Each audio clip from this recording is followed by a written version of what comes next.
Okay.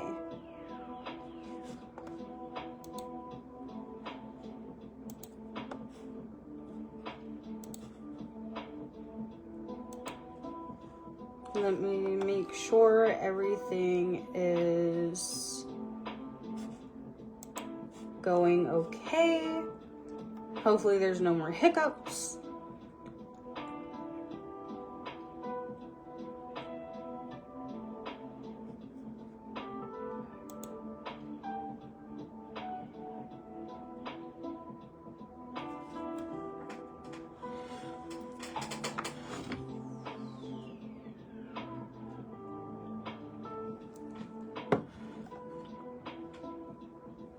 Hopefully there's no more hiccups. Is everything coming clear, Angie?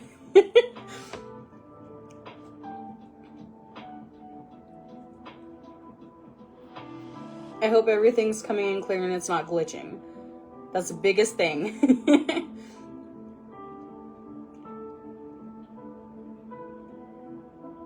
As long as it's not glitching, I'm going to go ahead and restart over and just get through where we were. Okay, perfect. I am so glad it's coming through perfect now. Okay. All right, ladies. So again, welcome to the Mommy and Me Witchcraft Live. If you guys want to go ahead and just type in your answers for the question of what has been the hardest thing to do when trying to teach your child your craft and things like that, I'm going to go ahead and get started. That way we can get back to where we were. But here we go.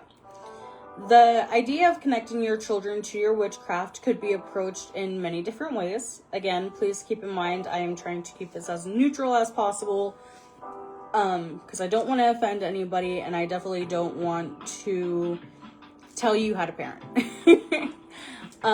But the idea of connecting your children to your witchcraft could be approached in many different ways, depending on cultural, spiritual, or personal perspectives.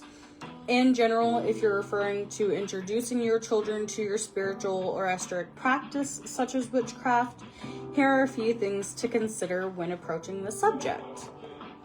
Self-reflection and understanding your beliefs. Before introducing any practice to your children, it is essential to understand your own beliefs and motivations. Are you sharing witchcraft because it is meaningful and empowering to you, or are you hoping it'll help them in some way? The purpose of it. Reflect on why you want to pass on your practices. Is it to offer spiritual guidance, connect to nature, or provide a sense of ritual, or is it something else? Think of child-friendly practices. Simplify the concepts, because again, sometimes I need stuff broken down for me, and I'm about to be 23. But by simplifying the concepts in witchcraft, because it involves such complex or abstract spiritual concepts that may not be easy for children to grasp, start with simpler aspects that may not be easy, or, oh my gosh, I lost my train of thought. Abstract spiritual concepts that may not be easy for children to grasp. Start with simpler aspects like nature worship, using herbs, or creating rituals that are age appropriate and easy to understand. Respect their autonomy. Children should feel that they have a voice, or children should feel they have a choice in whether they participate in the practices. Encourage them to explore and learn, but also allow space for them to decide what resonates with them. Incorporating nature and ritual. Nature-based practices. Many witchcraft traditions are deeply connected to the cycles of nature. You could start by introducing children to nature walks and working with crystals, plants, or seasons, which are tangible ways to build an appreciation for the earth and its cycles. Creative rituals involve children in simple rituals like lighting candles, setting intentions, making small offerings, or creating vision boards. Or you could do sensory bins if your babies are small like mine. These can be fun, creative ways for them to participate without being overwhelmed by the complexities of occult practices.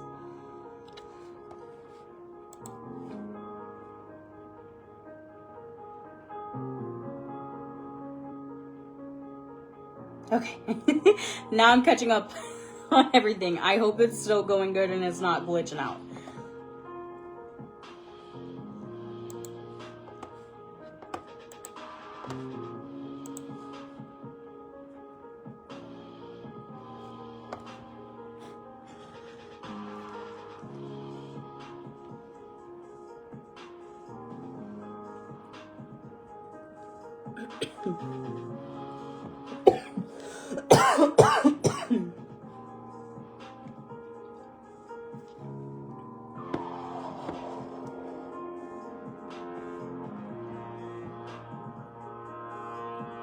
Yes, Angie, I have seen those little kits and stuff. I know exactly what you're talking about. And those are so cute, and I think they're such a good way to teach your kids how to do potions or even rituals or even incense blending and stuff like that. I know exactly what you're talking about, love.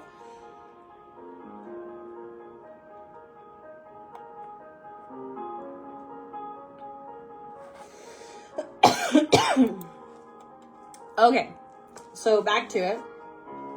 Teach empowerment and not fear. Positive themes. Witchcraft, when practiced responsibly, can focus on empowerment, healing, and personal growth. It is best to teach children that it's about finding strength within themselves, respecting others, and working with the energy around them. Avoid fear.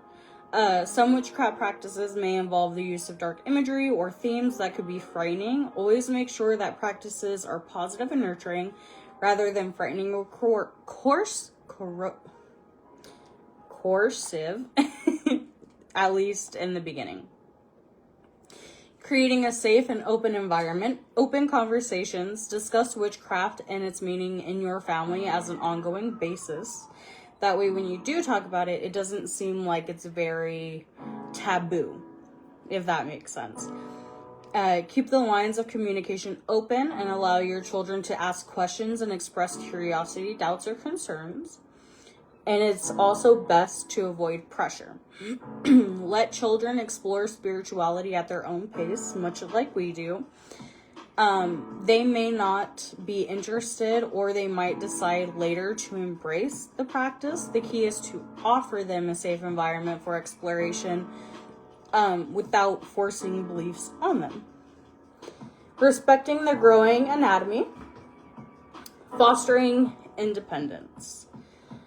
This is probably the most wanted thing that I wanted as a teenager, especially as a teenager and preteen, because for me, I thought I was Superwoman at that age. Okay, I thought that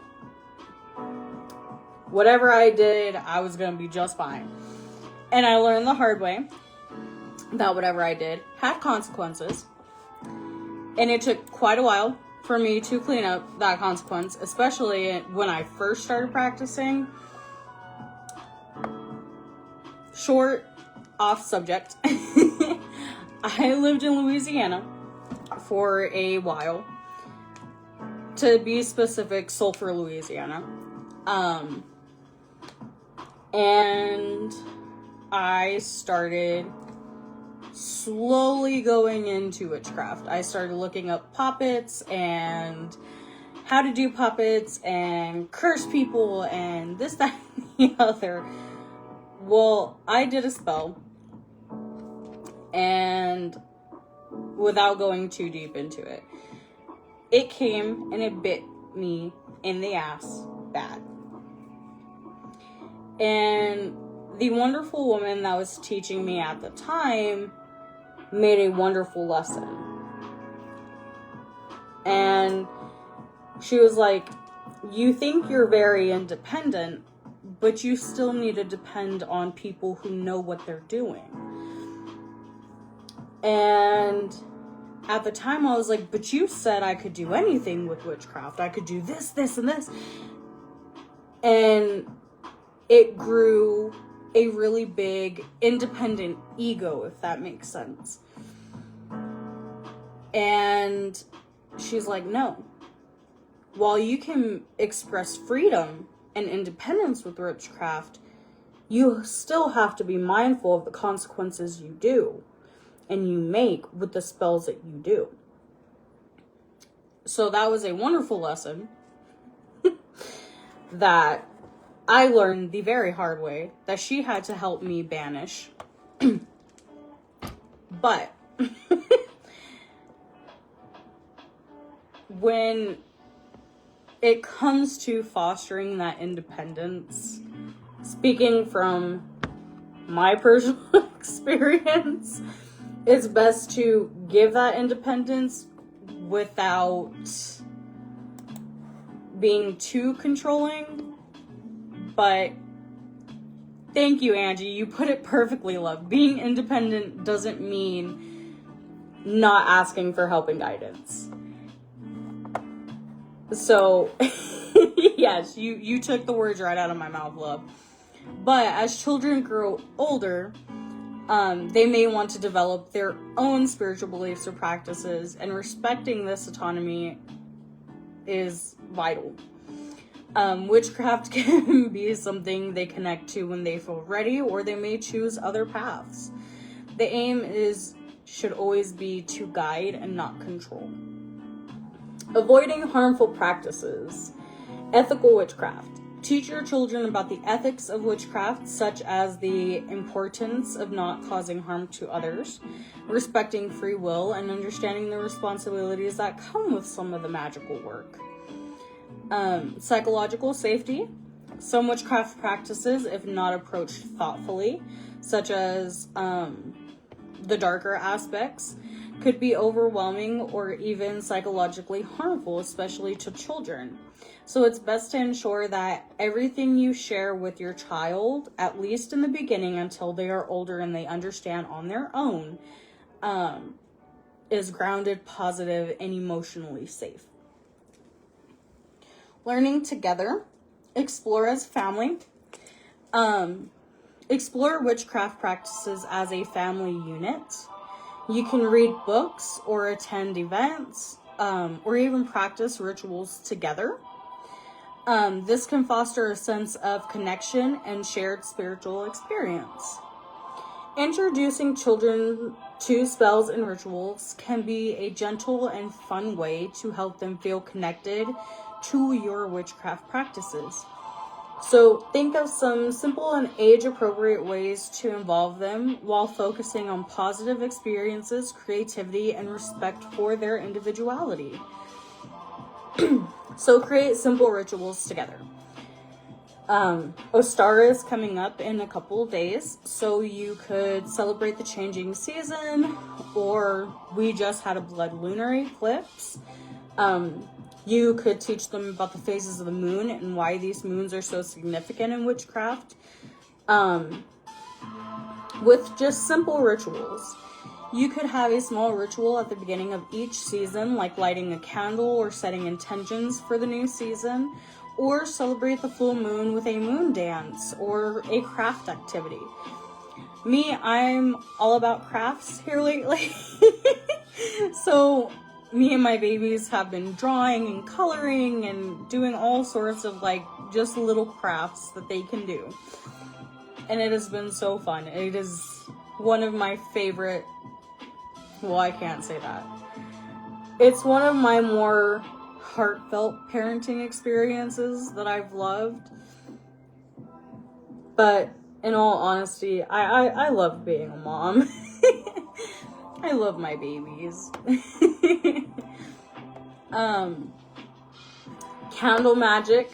This one has been really tricky, but it's one of the big ones I do. And the reason why it's been tricky is because my oldest son anytime I light a candle, he has to blow it out. And so it was really funny for in bulk because we had a candle. We did like little candles in the window. And anytime I would light them, he would blow them out. And then I would have to relight them and he'd blow them out again. So finally, I had to switch to the little electronic tea lights. And he had a blast trying to blow them out. So, candle magic is not the best for toddlers. But he has a wicked little giggle when he blows out my candles. And it's funny. Yes. Nature walks are one of Philip's favorite things. And Dante is starting to like them too. But yeah, if they see a stick or a stone they're attracted to, I'll let them bring it home. It's their own little thing. So I wholeheartedly agree, Sarah.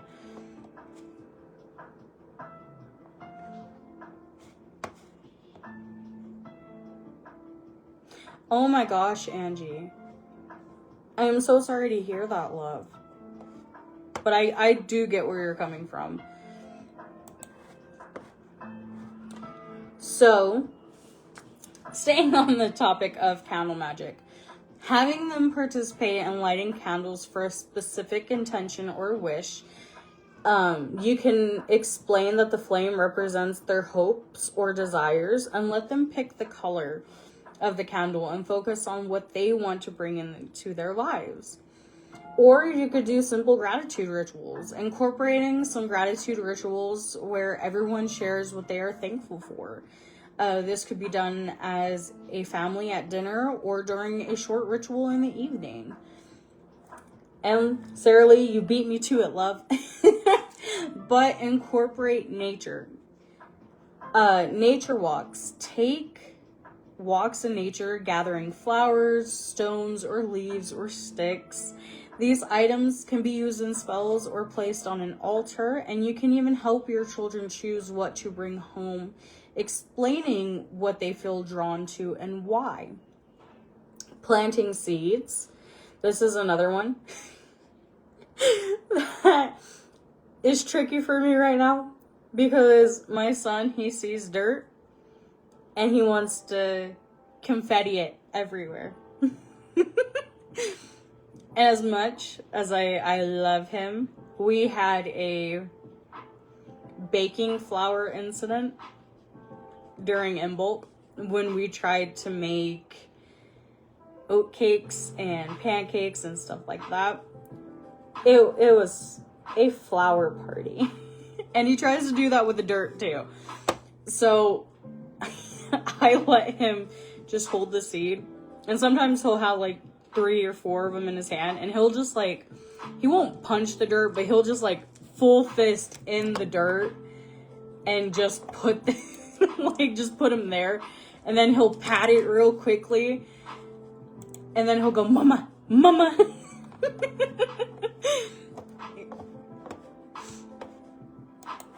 And like he'll show me that he's done and he wants me to water it, or he'll like skip me entirely and go get a cup of water on his own, because we've been trying to teach him if he's thirsty, it's okay to, you know, pull up your step stool and turn on the sink, and we've taught him how to turn it off and everything else. But he'll go and he'll get a full cup of water and pour it all on the seeds, or sometimes it'll land on the floor. It's sweet. I love it. But yeah, he's a hellion when it comes to planting. But sorry, off topic. But planting seeds and using planting as a ritual to symbolize growth, new experiences, or wishes can help your child plant seeds and talk about their intentions or dreams for the future, planting them along with the seeds. Another one is animal guides or totems. Introduce the idea of animal guides or totems and let your child choose an animal that speaks to them. And during rituals or spells, they can bring a representation of that animal, such as a toy, a picture, or a little figurine. My son is all about elephants right now. I absolutely love elephants. So, but, one thing that I have noticed that also helps me, and I know this will probably sound crazy, but one of my animal guides is a fox. Henceforth, all the fox stuff. But I'm slowly getting to there. But as a kid, it was always a fox too. Like, I had to have fox toys, fox blankets, anything that had to do with foxes. And then when I started practicing witchcraft and I started discovering what my animal guides were, it was most definitely a fox. So I guess the connection I'm trying to make is, for me, I believe that the animal that your child is most drawn to and has to have the most of is their spirit guide. And the reason why I say that, and you can correct me if you'd like, but it is so funny that you discover deities, or you discover your guides, or you discover something that you wouldn't think would have connected. And for my mom, it's always wolf. She has to have wolf, or she has to have monkey, or it's always those two animals. And it's funny because when my mom doesn't fully practice, but she does do some witchy things. And so it's funny because she was the one that actually taught me that if you are truly connected to the things that you are drawn to, it's most likely something that is guiding you or protecting you. So I hope that makes sense. But for me, it's cows, foxes, cows, foxes, elephants, dogs. Like, I could go on. But 9 times out of 10, those are my spirit guides. Like, one of my, as I said, a fox is my spirit guide. I have a German Shepherd that is my spirit guide. Which, out of all the dogs, I'm still not quite sure why a German Shepherd, but a German Shepherd. If anybody has the answer to that, I would love to know. But again, I hope that makes sense, and I hope that connects.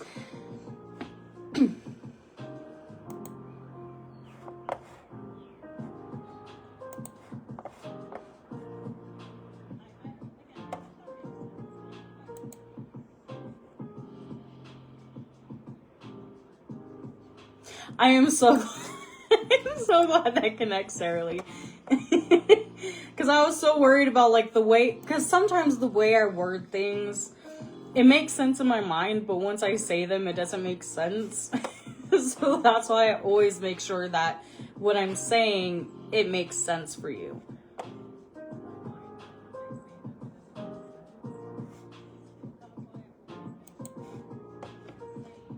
Okay, so simple spells.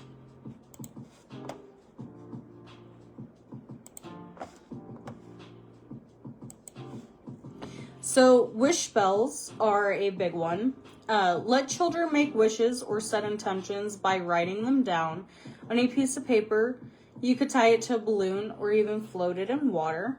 And you can teach them that the wish will manifest when the spell is done with positive intentions. Another big one is magic with crystals. Introduce crystals as tools for spell work. And allow children to pick a crystal that corresponds to their desires, such as rose quartz for love, amethyst for calm, or citrine for abundance. And let them hold it during spells, meditations, or rituals. That way they can connect to the energy of the crystal. Another big one is herb magic. Herb magic, as we all know, is used in spells and rituals.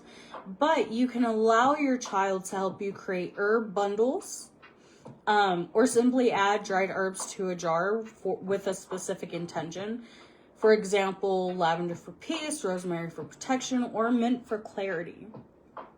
And it's also a great way to teach them why those herbs do that specific purpose. You could also teach them, like, when they're out foraging. Here in my city, 9 times out of 10 we have wild mint. But sometimes the mint will mimic other plants. I hope that makes sense. Or other plants, as we know, will mimic each other. So you could also teach them that if they are foraging, to really pay attention to the plants that they are grabbing. That way they're not hurting themselves. Like, for example, they accidentally grab poison ivy or poison oak. Yes, thank you, Sarah Lee. She says, and blowing out candles or blowing dandelion seeds are great. And they are.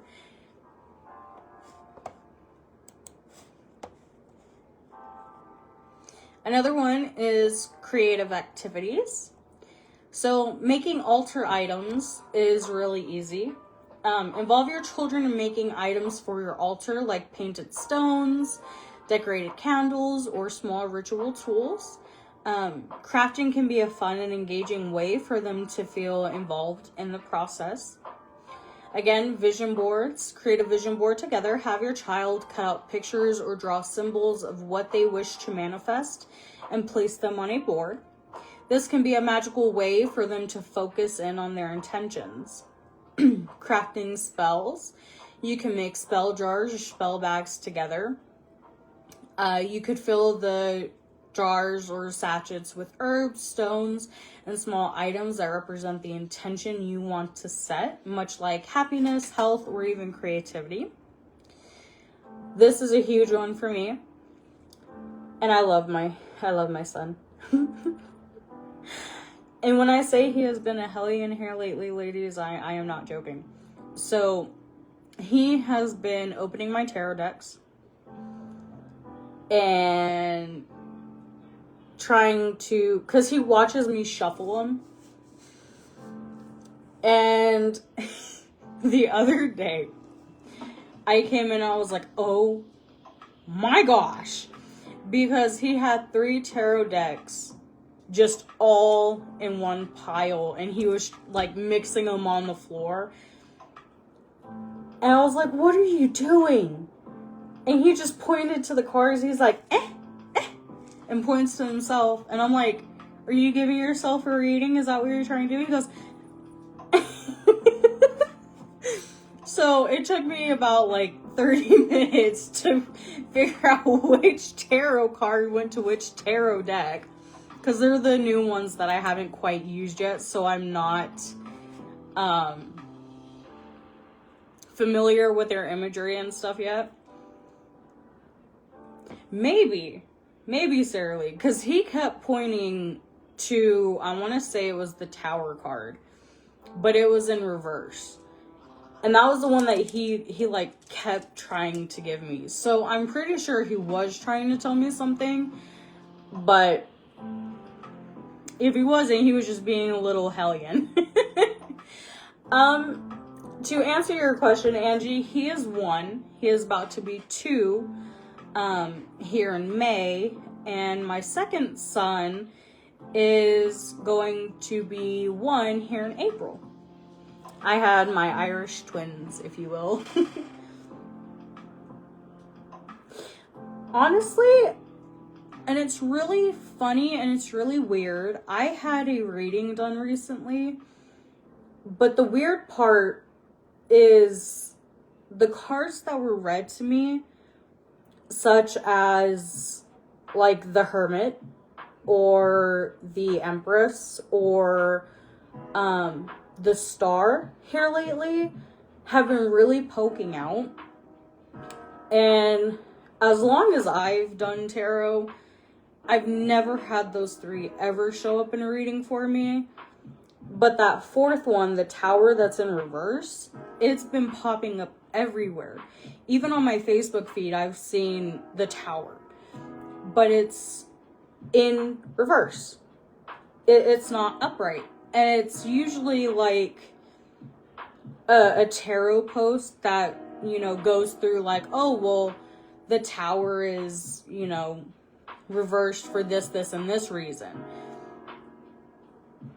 But those cards have been popping out a lot. And the fact that he kept trying to give me the Tower, I'm pretty sure, I'm pretty sure it was a message that he just had to give me. Sorry, ladies.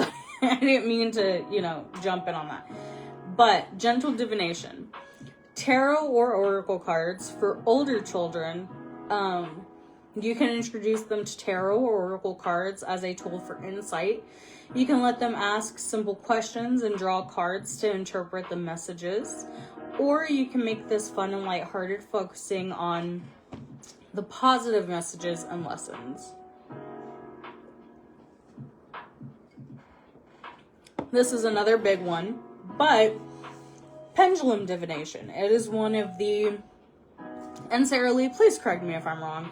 For me, it's easier than tarot or oracle, but pendulum divinations are really easy and a great way to learn simple divinations. I know they can be complex, but for me, they are a lot easier than tarot and oracle because you have to learn the meanings behind the cards and things like that. But you can use a pendulum together for fun questions or yes or no answers. And you can teach them to ask clear questions and interpret the answers, making it a simple and playful activity. But also keeping in mind that oh man, I lost my train of thought. But also keeping in mind that they should do it safely.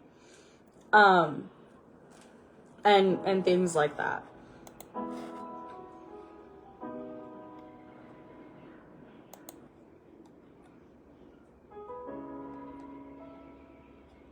Oh yeah, I'm definitely paying attention, love. That I am, I promise. But I do have a very funny feeling that I need to up my wards and I need to up my protections. That is the main thing that I have started noticing. And the fact that I'm going to have to, I'm going to have to really sage my house because there's something here that popped up and it knows it's not welcome, but it's continuing to linger. So I'm going to have to really get them out. Yes, as Sarah Lee said, not that it's easier, it's just less riddles to figure out. Because you could ask straight out questions, and then we all know that tarot and I am not friends.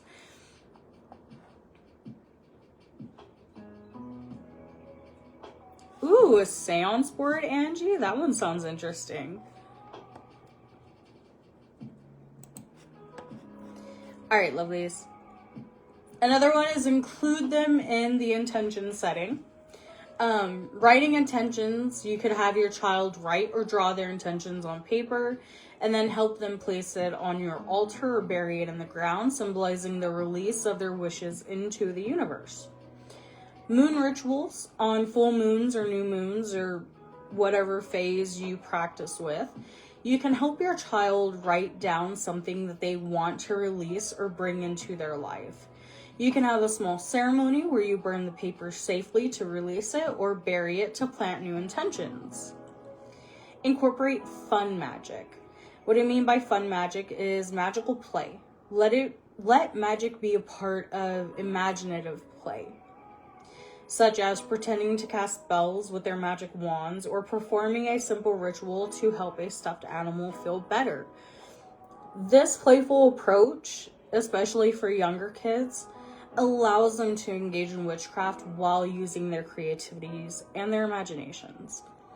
You could also do spells for fun. Try fun spells like a happiness spell where everyone in the family chants a happy affirmation together, or the spell could be as simple as drawing a symbol of joy and focusing on it. You could also do protections and blessings. Blessing the home. You could have your children help you bless your home or their room with positive energy.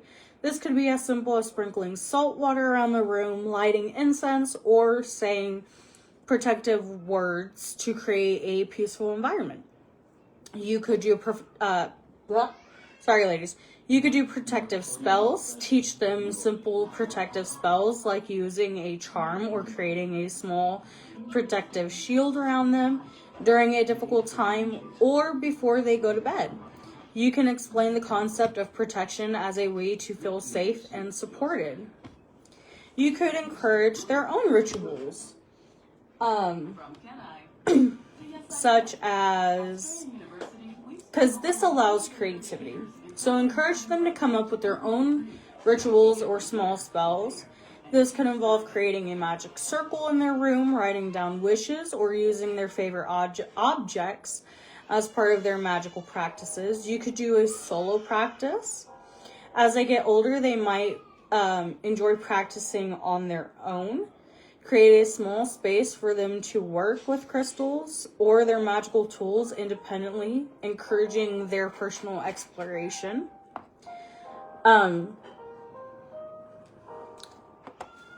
Things like that.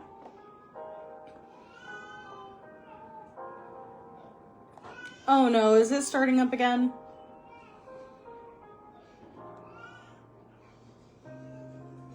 I hope it's not glitching again.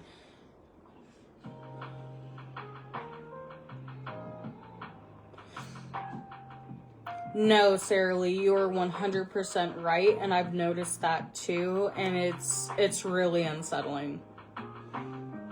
I agree that there is something spiritually going on, and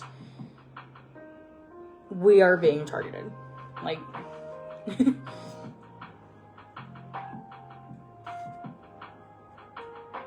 okay. Okay, just making sure. I just want to make sure that it's all good. Another great one is create a magical family space.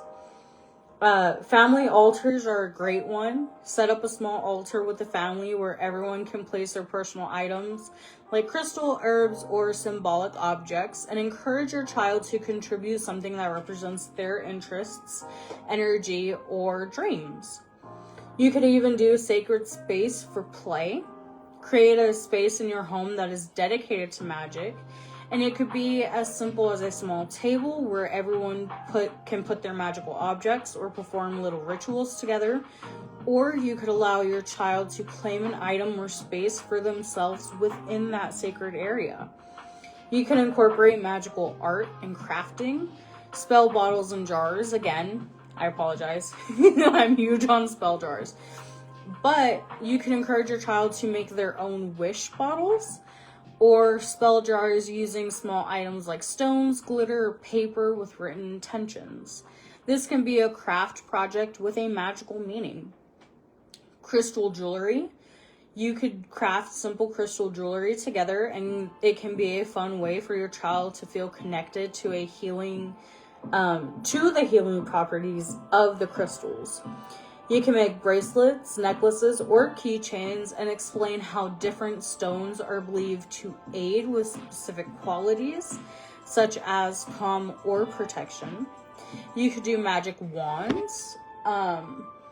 If they enjoy crafts, make simple wands using sticks, beads, ribbons or glitter, and empower them to use their wands for casting simple spells or affirmations. Or the way I was taught, you could even teach them how to cast a circle. Again, another big one is celebrate moon and seasonal festivals. The moon cycles. On the full moon, you could gather with your child to light candles and meditate or reflect on what they want to release or manifest. Even small children can participate by creating their own moon wishes to set intentions for the coming month. Celebrate the changing seasons with seasonal crafts like making nature crowns for Beltane, or decorating a Yule tree, or building a nature altar for Mabon. These celebrations can introduce them to the wheel of the year. Mindful and intentional cooking. Kitchen magic is a big one. Involve your child in the kitchen and create food with intention. You could bake cookies together, infusing them with love or protection by adding ingredients that can symbolize those certain properties, like cinnamon for success or honey for sweetness and healing. Herbal teas and elixirs are another great one, because it teaches your child to make simple herbal teas like chamomile for calm or peppermint for clarity, but it also lets them choose their herbs and create their own recipes while explaining the healing properties of different plants.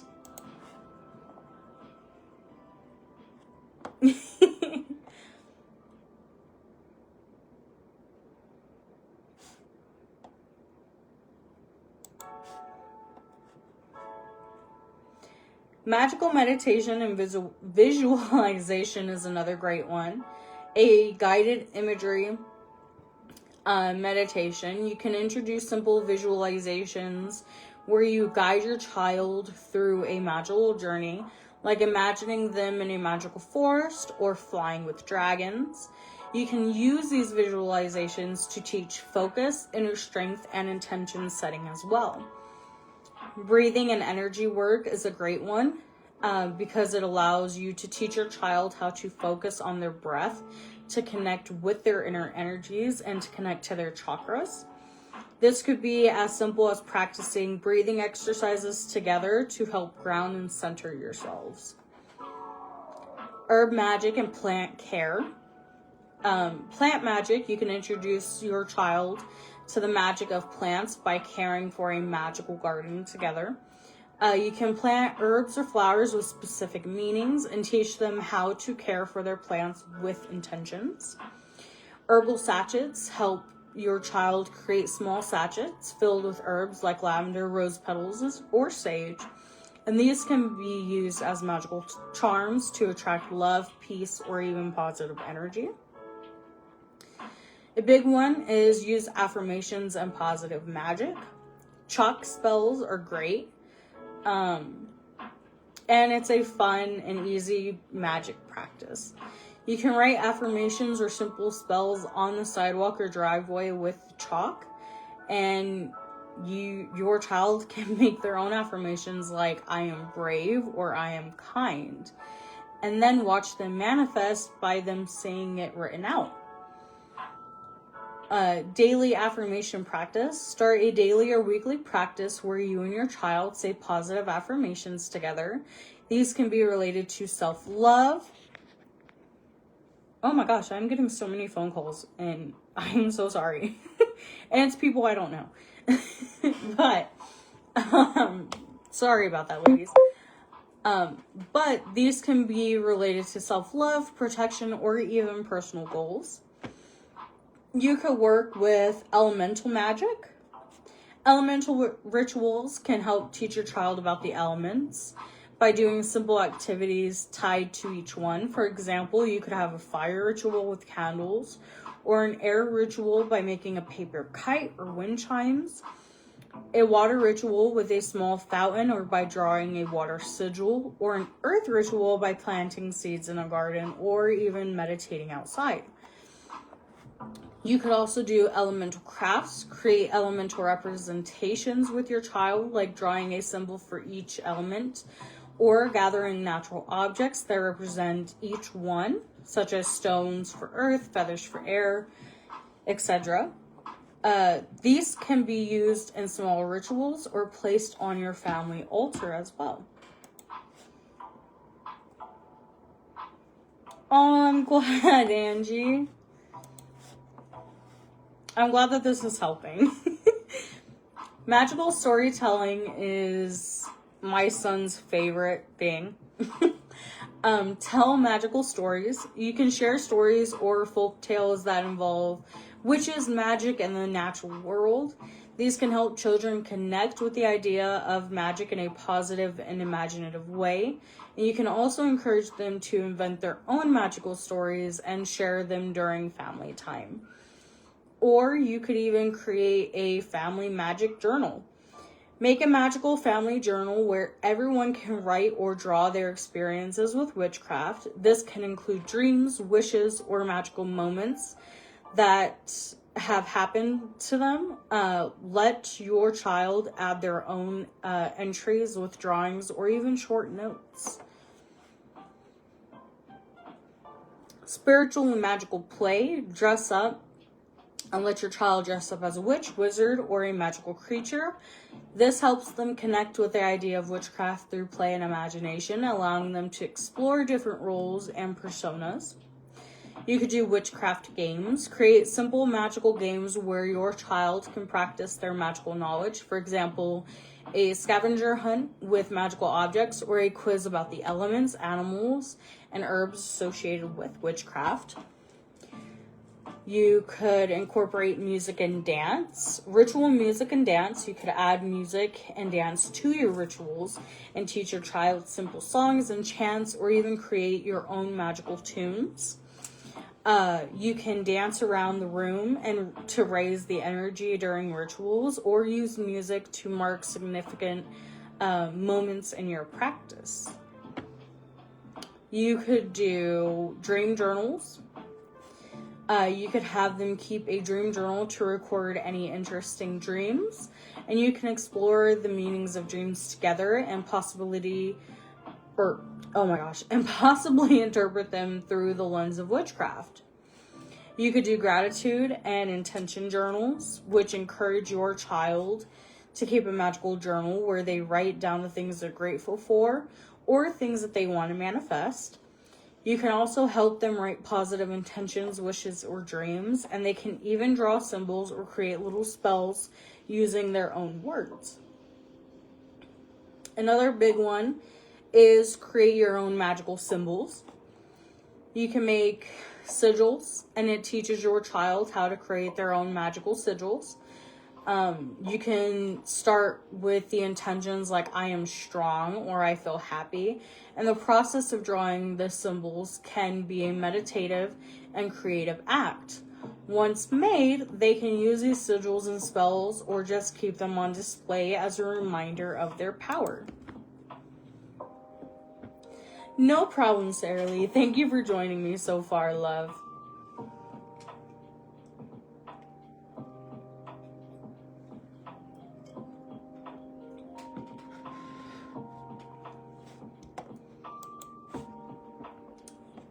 Personal symbols.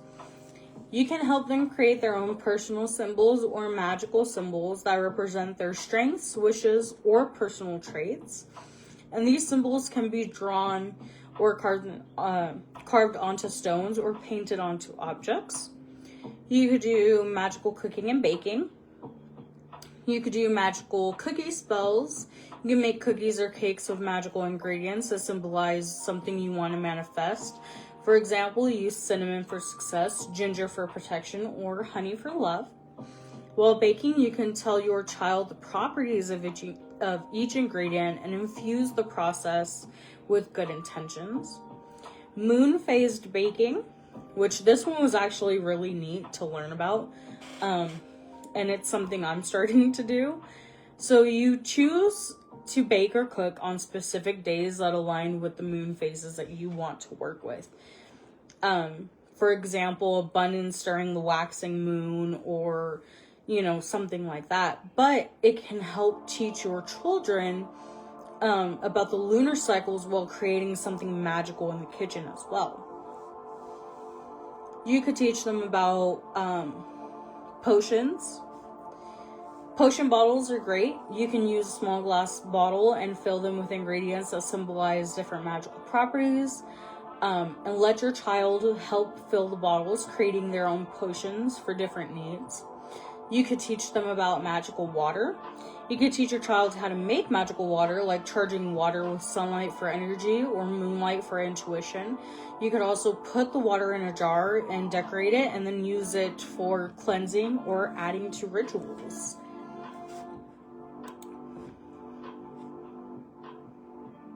Thank you, love.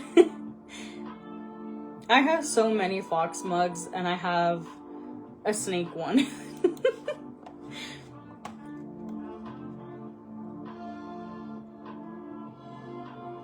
Many rituals for special occasions, such as birthday rituals. You could have a special birthday ritual where your child can make a wish for the year ahead, light candles, sing a song, and perform a small ceremony to set intentions for the upcoming year. You could do weekly magical family time where you set aside a special night every week for a family ritual. This could be a simple wish circle where each person participates or shares one wish or intention for the week, or a gratitude ritual where you all express thanks for the blessings in your lives. You could do magical nature adventures, elemental exploration, where you take your child on a nature adventure where you explore the 4 elements in nature. For example, during a hike, you can gather stones and leaves for the earth, collect feathers for air, or you could find a place by the water for reflection and light a small fire in a safe, controlled way for connection to fire. Animal spirit connections. Animal spirit totems introduce your child to the idea of animal spirit guides or totems. Each family member could choose an animal that represents them or something they need at the moment. You can learn about the symbolism behind the different animals and incorporate this into your rituals or meditation practices. Pet magic. I know a lot of us have pets. So if you have pets, you can incorporate them into your rituals. For example, you can ask your pet for guidance during meditation, or say a small prayer for their health and protection.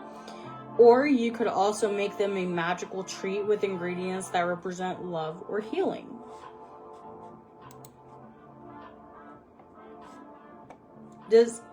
I have not asked this question, and I feel so bad about it. Does anyone have any questions before I move on?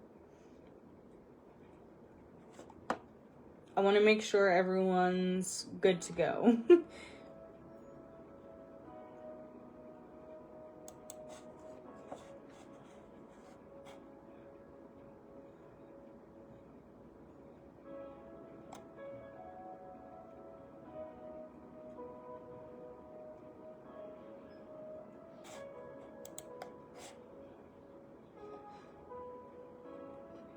I'm sorry to hear that, Elizabeth.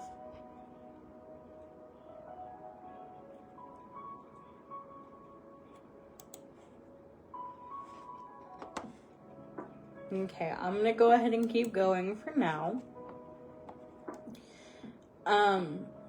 Other magical games and play that you could do is magic bean bags or stones. Create magic bean bags or stones and assign them to different magical properties. Children can use them in games to learn about balance, transformation, or magical forces. You could involve your child in Sabbath feasts, preparing a small feast or special meal for each Sabbath. Include foods that align with the season or holiday, and share stories to do a simple ritual before or after the meal. Cleansing and protection. Room cleansing. You can teach your child to do a simple cleansing ritual for their room or space using sage, incense, or even crystals. and show them how to wave the smoke around the room while focusing on clearing away negative energy. Or help them choose a crystal for protection and place it in their space. Protection charms are another good one. You could have your child create a protection charm or amulet using materials such as string, beads, feathers, or small crystals. They can wear it as a necklace or place it under a pillow to help them feel safe. You could meditate together. Guided group meditations. You can share guided meditations with your child that focus on magical themes like connecting to nature, meeting their spirit animal, or exploring inner strength. You can sit together in a quiet space, perhaps near a candle or crystals, and guide them through the meditation. You could do astrology. Astrology charts introduce the concept of astrology by learning about your child's astrological sign and the elements associated with their sign and how it relates to their personality and magical qualities. You could teach them simple associations like what color or gemstone matches their zodiac sign. Or moon sign exploration. You can help your child discover their moon sign and how it influences their emotions and intuition. You can celebrate the full moon or new moon together, making it fun, personalized ritual that connects to their astrological makeup. You could also do everyday life, such as crystal healing for children. Introduce simple crystal healing ways by letting your child choose a crystal to carry with them each day. For example, amethyst for peace, citrine for joy, rose quartz for love, and you can explain how crystals can help support their emotions and goals. Magical pillows or blankets. You could sew or buy a magical pillow or blanket that represents safety, protection, or dreams and infuse it with positive energy during a family ritual or for peaceful sleep or protection during the night. You could do a I know I've mentioned this a lot, but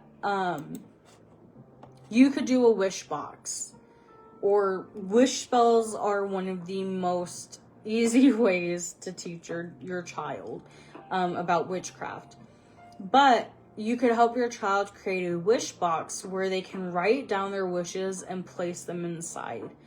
You can also set this aside for a special time each month or during certain moon phases to review and reflect on these wishes, adding new ones or seeing which ones have come true. Wishing stars are another great one. You could You use craft paper to make wishing stars that your child can fold and write their wishes on. And you can hang them in their room or have a small ritual where they make a wish before placing the stars in a box or a jar.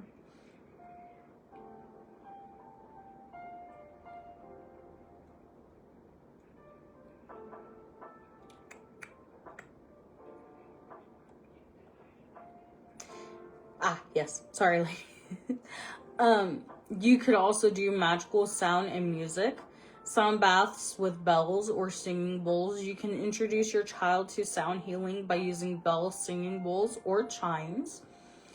Use these sounds can be part of a calming ritual or meditation, and you can use these sounds like chimes to symbolize clearing negative energy from a space.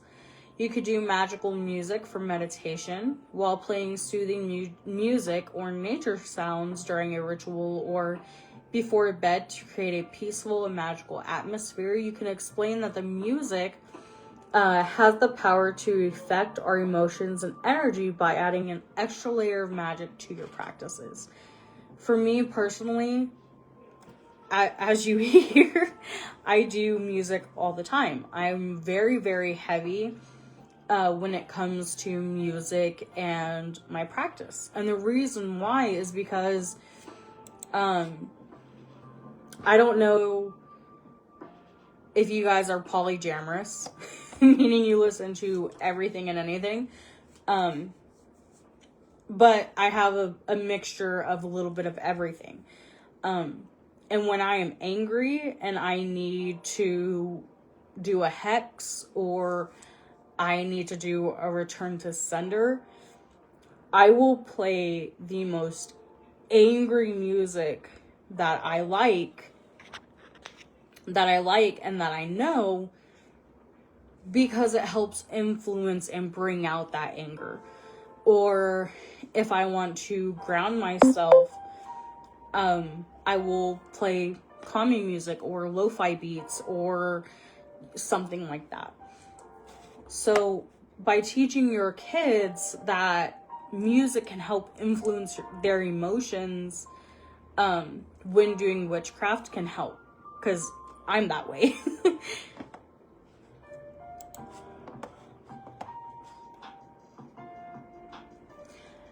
This one I was iffy on including, but because I practice with them, I wanted to include them.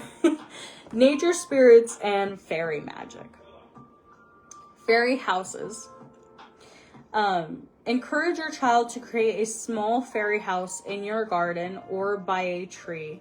And this this helps them connect to nature spirits and fairy magic. And they can leave offerings like shiny stones, flowers, or even small notes for the fae.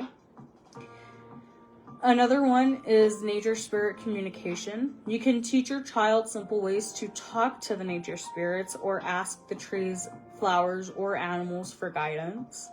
And this can be seen as a simple practice as them asking to share wisdom or offering a small gift of appreciation.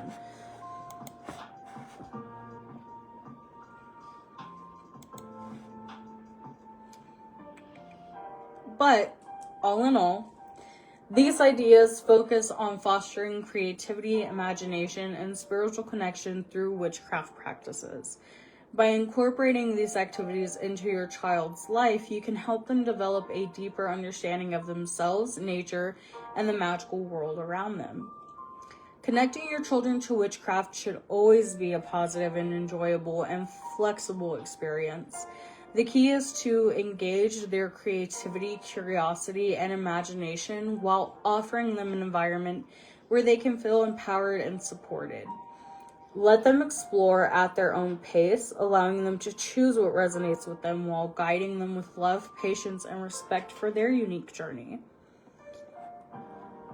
But the other key is also for connecting children to witchcraft through rituals and spells to keep it light, fun, and empowering. By focusing on these practices as well, it helps them feel grounded, creative, and supported. Again, always respect their anatomy and allow space for them to express their own feelings about magic, and ensuring that it is an enriching experience rather than a forced practice. In essence, including children to witchcraft, if done mindfully, can be a way to foster a deep connection with nature, personal empowerment, and spiritual curiosity. And the third key that I think is important is balance. Always. Offering them guidance and opportunities to explore without overwhelming them or imposing a rigid framework. Does anyone have any questions?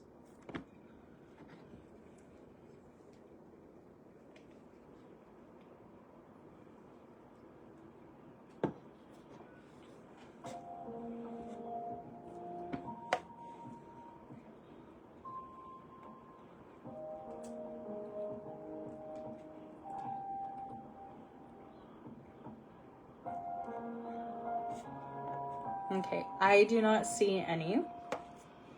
So that was all the notes I had, ladies. I hope that this live allowed you to have some ideas on how to incorporate witchcraft into your baby's lives, and give you new ideas on how to do it. Again, that is all I have for you. I apologize about all the technical difficulties. beforehand, and I'm glad it worked out this time around. But without further ado, I will go ahead and let you ladies go, and I will see you guys tomorrow for Brujeria magic. So until then, blessed be, ladies.